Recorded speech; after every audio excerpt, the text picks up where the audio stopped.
নমস্কাৰ ইংৰাজী কওঁতে ফ্ৰেজ বা ইডিয়ম ব্যৱহাৰ কৰিলে আমাৰ কোৱাৰ ষ্টাইলটো খুব এট্ৰেক্টিভ হৈ পৰে নহয়নে গতিকে মই আজি আপোনালোকলৈ লৈ আহিছো পাঁচটা টক ৱৰ্ডটোৰ লগত জড়িত ইডিয়মছ যিকেইটা কনভাৰচেশ্যনত ব্যৱহাৰ কৰিলে আপোনালোকৰ স্পোকেন ইংলিছ খুব আকৰ্ষণীয় হৈ পৰিব কেৱল স্পোকেন ইংলিছেই নহয় লিখোতে ব্যৱহাৰ কৰিলে আপোনালোকৰ ৰাইটিং স্কিলটো এট্ৰেক্টিভ হৈ পৰিব ভিডিঅটো আৰম্ভ কৰাৰ পূৰ্বে কৈ লওঁ যে আপুনি চেনেলটোলৈ যদি নতুনকৈ আহিছে তেতিয়াহলে অনুগ্ৰহ কৰি সাবস্ক্ৰাইব কৰিব আৰু নটিফিকেশন বেলটো প্ৰেছ কৰিবলৈ নাপাহৰিব যাতে প্ৰতিটো নতুন আপডেট আপুনি সঠিক সময়ত পাই থাকে এতিয়া আহক আৰম্ভ কৰো আজিৰ ভিডিঅটো আজিৰ প্ৰথম ইডিয়মটো হ'ল টক big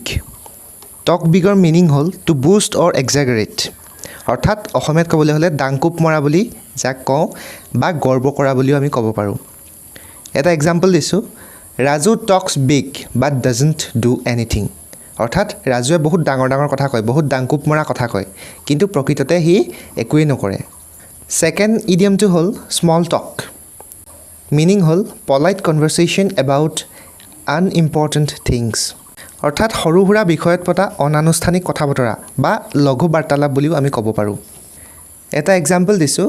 Anup opened the conversation with some small talk অৰ্থাৎ অনুপে কিছুমান সৰু সুৰা কথাৰ জৰিয়তে কনভাৰচেশ্যনটো আৰম্ভ কৰিলে এইটো এনেকুৱা এটা পৰিৱেশত ব্যৱহাৰ কৰিব পাৰি যেতিয়া আমি কোনোবা এজন অচিনাকি মানুহৰ লগত প্ৰথম কথা বতৰা পাতিবলৈ আৰম্ভ কৰোঁ চা চিনাকি হ'বলৈ আৰম্ভ কৰোঁ তেতিয়াতো আমি খুব এটা চিৰিয়াছ কথা সুধি সাধাৰণতে চিনাকি নহওঁ সৰু সুৰা কথাৰ পৰাই আৰম্ভ কৰোঁ নহয়নে গতিকে তেনেকুৱা এটা চিচুৱেশ্যনত এইটো খাপ খাই পৰে টক ছাম চেন্স ইনটু ইয়াৰ মিনিং হ'ল পাৰ্চুৱেড ছামৱান টু বিহেভ মোৰ চেন্সিবলি অৰ্থাৎ কাৰোবাক যুক্তিপূৰ্ণ ব্যৱহাৰ কৰিবলৈ বুজনি দিয়া আমাৰ ফ্ৰেণ্ড চাৰ্কুলত বা আমাৰ আশে পাশে সাধাৰণতে এনেকুৱা কিছুমান মানুহ পোৱা যায় যিবিলাকে সামাজিকভাৱে কেনেকুৱা আচৰণ কৰিব লাগে সেইটো নাজানে বা কেনেদৰে কথা বতৰা পাতিব লাগে সেইটো নাজানে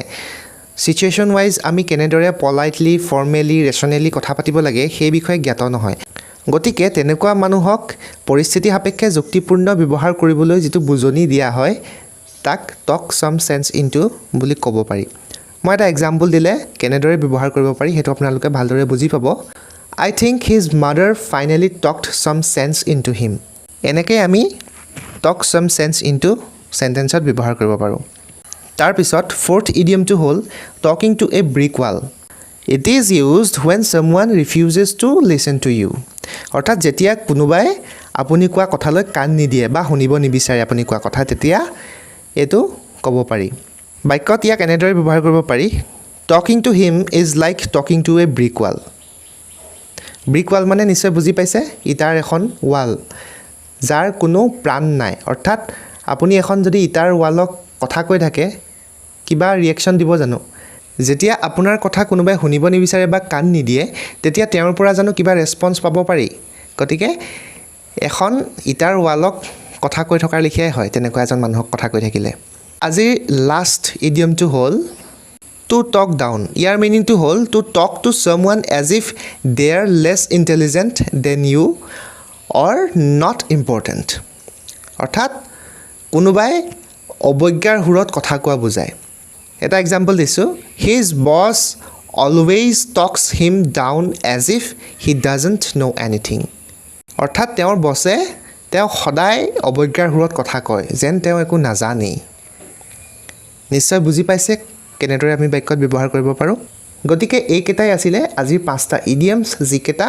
টক ৱৰ্ডটোৰ লগত জড়িত গতিকে ভিডিঅটো চাই নিশ্চয় ভাল পালে যদি ভাল পালে লাইক কৰিব শ্বেয়াৰ কৰিবলৈ নাপাহৰিব আৰু কমেণ্ট কৰি জনাব আপোনাৰ মনোভাৱ আৰু টক ৱৰ্ডৰ লগত জড়িত আপুনি যদি অন্য কিবা ফ্ৰেজ বা ইডিয়মৰ বিষয়ে জানে তেতিয়াহ'লে কমেণ্ট বক্সত জনাবলৈ নাপাহৰিব তেতিয়াহ'লে পুনৰ লগ পাম